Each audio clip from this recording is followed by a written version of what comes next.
Guys, आज हम class 6 के एसएसटी के first chapter locating places on the earth का पार्ट 1 उसकी एक्सप्लेनेशन लाए हैं। इसके क्वेश्चन आंसर की वीडियो भी जल्द आएगी। तो फिर सबसे पहले स्टार्ट करते हैं।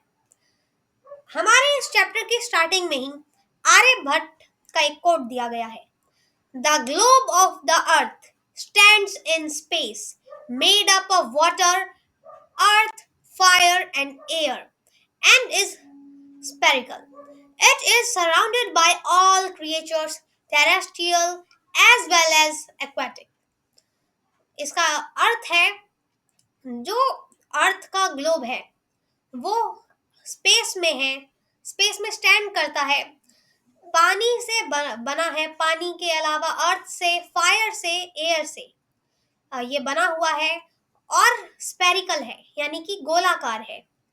यह कई सारे क्रिएचर्स यानी कि सभी क्रिएचर्स से घिरा हुआ है। वो टेरेस्ट्रियल भी हैं यानी कि थल में रहने वाले भी हैं और वैसे ही पानी में रहने वाले भी जानवर हैं। ये कोट है आर्यभट्ट का, जो कि लगभग 500 सीई में थे। तो अभी हम स्टार्ट करते हैं अपना चैप्टर। इसमें सबसे पहले हम देखते हैं मैप की परिभाषा और उसके कंपोनेंट्स। तो मैप की परिभाषा ये है, a map is a representation or a drawing of some area. It may be a small area, a bigger area, or a very large area like India, even the whole world. इसका मतलब है कि एक map एक representation होता है या फिर एक ड्राइंग होता है किसी एरिया का, यानी किसी क्षेत्र का। ये छोटा एरिया भी हो सकता है, बड़ा एरिया भी हो सकता है, और इंडिया या फिर पूरे दुनिया जितना बड़ा एरिया भी कवर कर सकता है। इसके बाद अब हम आगे चलते हैं और बात करते हैं कि इसके टाइप्स क्या क्या हैं। तो फिर इससे पहले हम ये भी जान लेते हैं कि एटलस क्या होता है।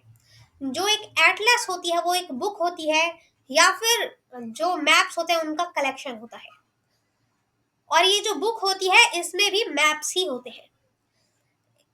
अब हम देखते हैं कि मैप्स के कौन कौन से टाइप्स होते हैं। मैप्स के मेनली 3 टाइप्स होते हैं, एक फिजिकल, एक पॉलिटिकल और एक थीमेटिक।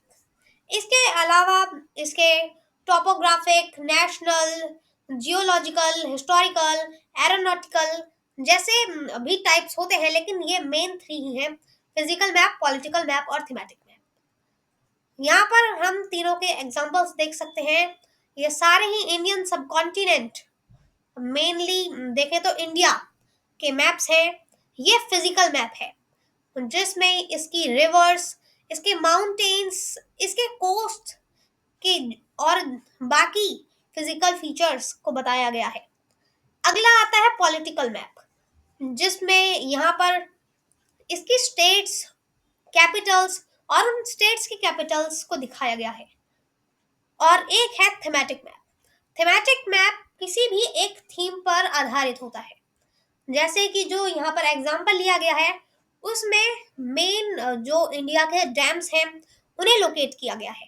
तो ये थीमेटिक मैप है वो डैम्स का एक मैप है। अब यहाँ पर हम बात करते हैं मैप्स के कंपोनेंट्स की। तो इसके 3 कंपोनेंट्स होते हैं, एक डिस्टेंस, एक डायरेक्शन और एक सिंबल। डिस्टेंस कोई भी 2 पॉइंट्स के बीच में का जो लेंथ होता है उसे डिस्टेंस कहा जाता है। डायरेक्शन, अभी हम इस पे बात करेंगे डायरेक्शन क्या होती है। वैसे यहाँ पर 8 डायरेक्शंस होती हैं और सिंबल्स। सबसे पहले हम डिस्टेंस में जो हम स्केल यूज करते हैं उसकी बात करते हैं। जो स्केल्स होती हैं हमारे मैप की, वो 2 टाइप की स्केल्स होती हैं। एक तो हमारी बार स्केल होती है और एक लाइन स्केल होती है। बार स्केल में कुछ ऐसे बार्स बने होते हैं, जैसे आप देख सकते हैं यहाँ पर ब्लैक, वाइट, ब्लैक, ऐसे यहाँ पर बार्स बने हुए हैं और लास्ट में लिखा है 300 किलोमीटर। यहाँ पर 3 बार है, यानी अब आपको इन इन्हें नापना होगा कि ये 3 बार कितने लेंथ के हैं। हम मान के चल लेते हैं जैसे कि ये 1 सेंटीमीटर के हैं, तो यानी कि एक सेंटीमीटर का है, तो तीनों मिलाकर 3 सेंटीमीटर के बार्स हुए। और यहाँ पर दे रखा है 300 किलोमीटर्स। तो फिर अगर हम इसे डिवाइड कर लेंगे तो इसका ये मतलब हुआ कि एक बार यानी कि 1 सेंटीमीटर 100 किलोमीटर के बराबर है। ऐसे ही हमारा यहाँ पर लाइन स्केल भी होता है, जिसमें यहाँ पर आप देख सकते हैं, यहाँ पर 5 इसके बाद 0 के बाद दिए गए हैं लाइंस। तो फिर इसमें अगर हम देखें तो लास्ट में लिखा है 1000 किलोमीटर्स, और अगर हम 5 से डिवाइड करें 1000 को, तो फिर हमें मिलेगा 200 किलोमीटर्स, यानी कि 1 सेंटीमीटर 200 किलोमीटर्स के बराबर है। अब हम बात करते हैं डायरेक्शंस की। यहाँ पर 8 डायरेक्शंस होती हैं, और ये डायरेक्शंस हम बनाई गई थी खास करके मैप्स के लिए, क्योंकि जब आपको कहीं एक जगह से दूसरी जगह जाना है तो फिर उसमें एक डायरेक्शन चाहिए होती है कि हमें लेफ्ट लेना है, राइट लेना है, तो उसी हिसाब से यहाँ पर डायरेक्शंस बनाई गई। और जो ये 8 डायरेक्शंस होती हैं उनमें से 4 कहलाती हैं कार्डिनल डायरेक्शंस और 4 कहलाती हैं इंटरमीडिएट डायरेक्शंस। जो कार्डिनल डायरेक्शंस होती हैं वो हमारी मेन डायरेक्शंस होती हैं, जिन्हें हम नॉर्थ, ईस्ट, साउथ और वेस्ट के नाम से जानते हैं। और जो इंटरमीडिएट डायरेक्शंस होती हैं वो इन चारों के बीच के एरियाज को कहा जाता है, जैसे कि नॉर्थ और ईस्ट के बीच में नॉर्थ ईस्ट, ईस्ट और साउथ के बीच में साउथ ईस्ट, साउथ और वेस्ट के बीच में साउथ वेस्ट, और नॉर्थ और वेस्ट के बीच में नॉर्थ वेस्ट। यहाँ पर हमेशा अगर आप देखेंगे तो नॉर्थ या साउथ ही पहले रहेगा, ईस्ट वेस्ट बाद में होते हैं, क्योंकि इन्हें मेजर डायरेक्शंस माना जाता है। इसके बाद हमारे जो थर्ड कंपोनेंट है वो है सिंबल्स। यहाँ पर जो हम मैप्स देखते हैं तो फिर उसमें अलग अलग चीज़ों को रिप्रेजेंट करने के लिए अलग अलग सिंबल्स होते हैं, जिससे कि हम और आसानी से पहचान सकें मैप को। तो फिर यहाँ पर ये अलग अलग सिंबल्स दे रखे हैं जो कि आपकी बुक में है, जैसे कि ब्रॉड गॉज का ये वाला, मीटर गॉज का ये रेलवे स्टेशन का यहाँ पर, metal road, unmetalled road, boundaries का, river, well, tank, canal, bridge के यहाँ पर दे रखे हैं सिंबल्स। फिर टेम्पल, चर्च, मॉस्को, छतरी, अलग अलग यहाँ पर सिंबल्स दे रखे हैं। इसके बाद यहाँ पे अब हम देखेंगे कि हमें अगर अर्थ को मैप करना है तो हम इसे कैसे करते हैं। तो उसके लिए हम यूज करते हैं ग्लोब को। आपने जो मैप्स देखे होंगे अर्थ के, जो फ्लैट मैप्स आते हैं, वो अक्सर में थोड़े से गलत होते हैं, क्योंकि अर्थ स्पेरिकल शेप में है और उसे एक रेक्टेंगल के शेप में ढालने के लिए जो जो नॉर्थ पोल और साउथ पोल के आसपास के एरियाज होते हैं उन्हें थोड़ा सा लंबा दिखाया जाता है, जिसकी वजह से ये थोड़े से अगर हम मापें तो फिर गलत होते हैं। इसीलिए जो सबसे अच्छा हमारा मैप होता है अर्थ का वो होता है ग्लोब, क्योंकि अर्थ की लगभग स्पेरिकल शेप है। वैसे तो ये नॉर्थ पोल और साउथ पोल पर थोड़ी सी फ्लैट है, नहीं तो ये पूरी ही स्पेरिकल बॉल की तरह है। और यहाँ पर अभी हम ग्लोब के बारे में बाद में बात करेंगे। अभी हम देखते हैं कोऑर्डिनेट्स क्या होते हैं। कोऑर्डिनेट्स यहाँ पर हमें मदद करते हैं ग्लोब पर कोई भी चीज को लोकेट करने के लिए। तो फिर अब आपके दिमाग में ये क्वेश्चन जागेगा कि कोऑर्डिनेट्स क्या होते हैं। जैसे कि आपने कभी चेस बोर्ड देखा हो तो उसमें यहाँ पर अलग अलग नंबर्स और लेटर्स होते हैं, जैसे कि यहाँ पर ABCDEFGH एक साइड दिए होते हैं और 1 2 3 4 5 6 7 8 एक साइड दिए होते हैं, जिससे कि हम यहाँ पर दिखा सकते हैं कि हमने कोई मूव चली है तो वो किस तरीके से चली है। और यहाँ पर जो कोऑर्डिनेट्स होते हैं वो दो नंबर्स का एक समूह होता है जो जो कि हमें मदद करता है एक चीज को लोकेट करने के लिए। जैसे कि अगर हम इस वाले बॉक्स को देखें तो इसे हम B3 बोलेंगे। तो फिर ऐसे ही हमारी अर्थ पर भी लॉन्गिट्यूड्स एंड लैटिट्यूड्स हैं जो कि हमें मदद करते हैं किसी भी एरिया को लोकेट करने का। इससे पहले हम एक और एग्जांपल देख लेते हैं कोऑर्डिनेट्स का। वो ये है, जैसे कि आप किसी मार्केट में खड़े हैं और आपका दोस्त मार्केट के एंट्रेंस के पास उसका घर है। आपको और जो मार्केट है उसमें सारी शॉप्स एक जैसी सी दिखती हैं। तो आप उसे बताएंगे कि जो मार्केट की एंट्रेंस है उसमें जो सेकंड रो है उसकी थर्ड दुकान में मिलना, तो फिर वो भी एक तरीके से कोऑर्डिनेट्स है। जैसे कि दुकान और रो का यहाँ पर एक कोऑर्डिनेशन बन रहा है। ऐसे ही हमारा लॉन्गिट्यूड्स एंड लैटिट्यूड्स होती है। यहाँ पर जो लॉन्गिट्यूड्स होती हैं वो ऊपर से नीचे होती हैं, यानी कि नॉर्थ पोल से साउथ पोल तक की जो रेखाएं खींची हुई होती हैं उन्हें लॉन्गिट्यूड्स कहा जाता है। और लैटिट्यूड्स अर्थ के साइड में सर्कल्स होते हैं। अभी सबसे पहले हम लैटिट्यूड्स की बात करते हैं। तो फिर जैसे आप इसमें देख सकते हैं यहाँ पर अलग अलग सर्कल्स हैं। तो फिर इन्हें हम बोलते हैं लैटिट्यूड्स।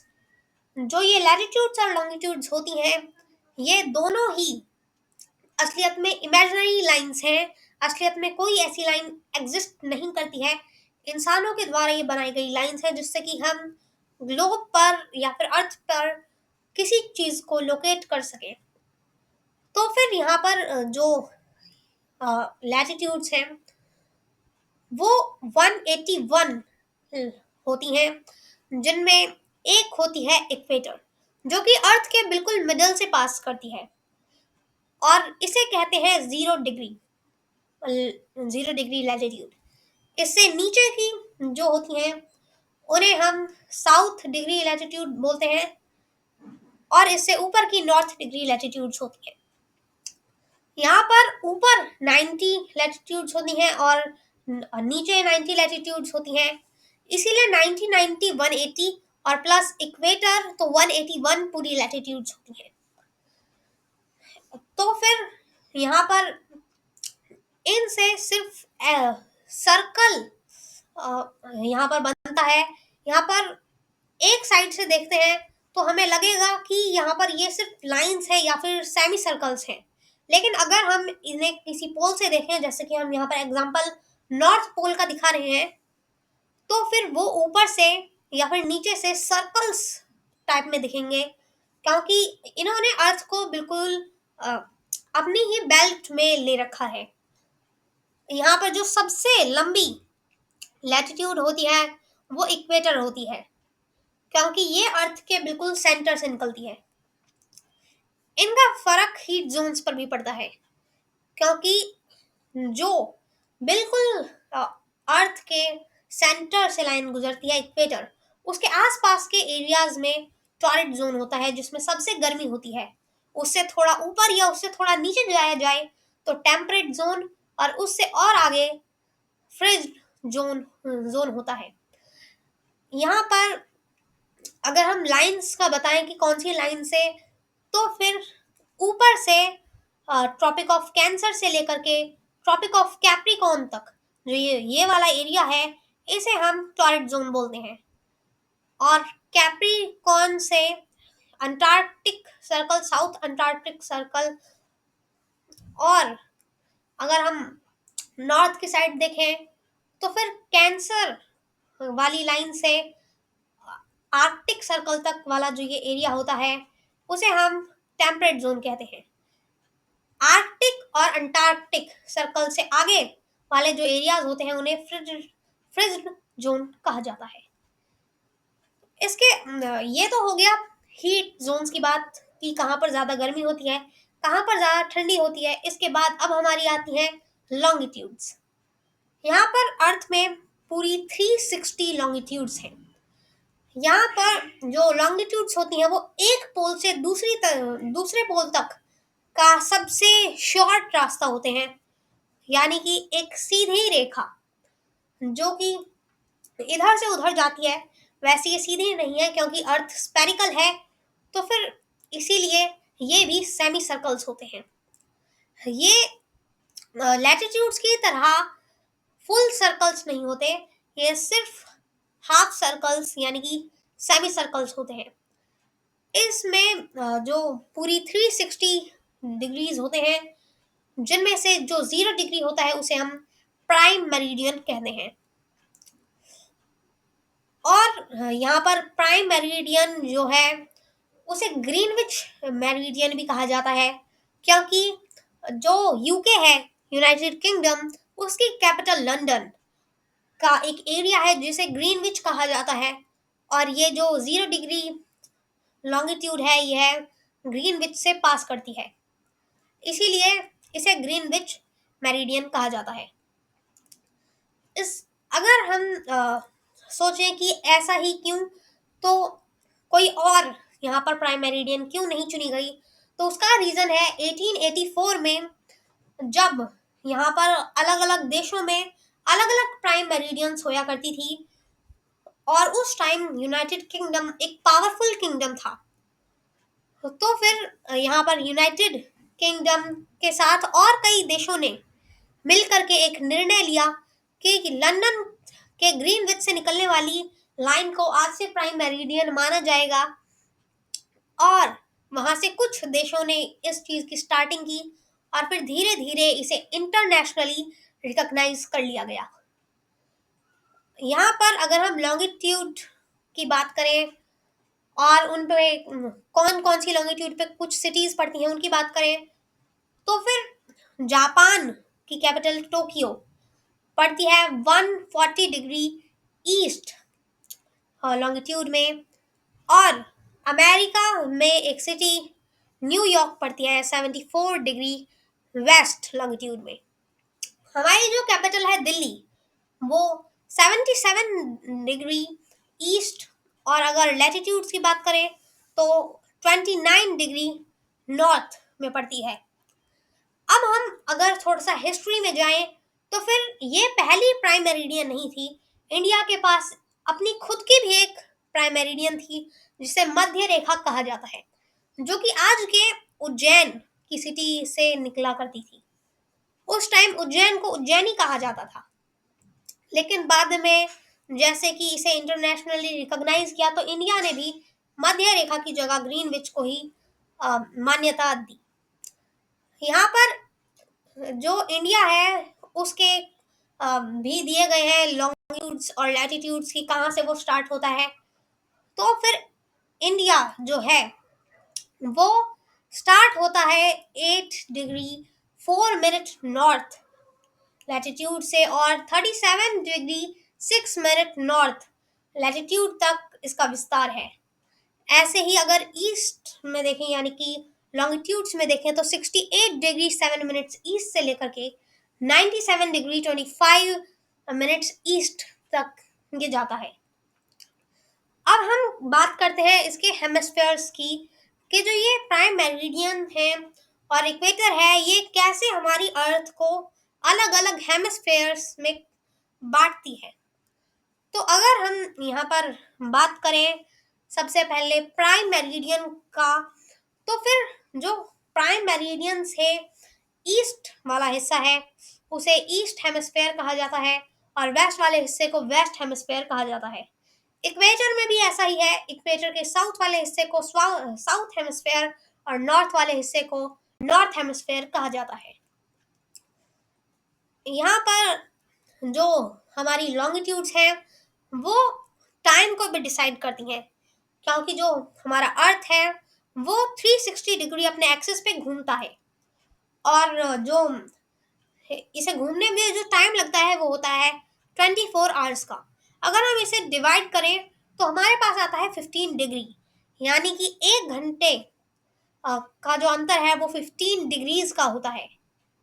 यानी कि अगर आप यहाँ पर ग्रीन विच में हैं और उससे 15 डिग्री ईस्ट में जो एरिया है उसमें 1 घंटा उस समय ज़्यादा होगा।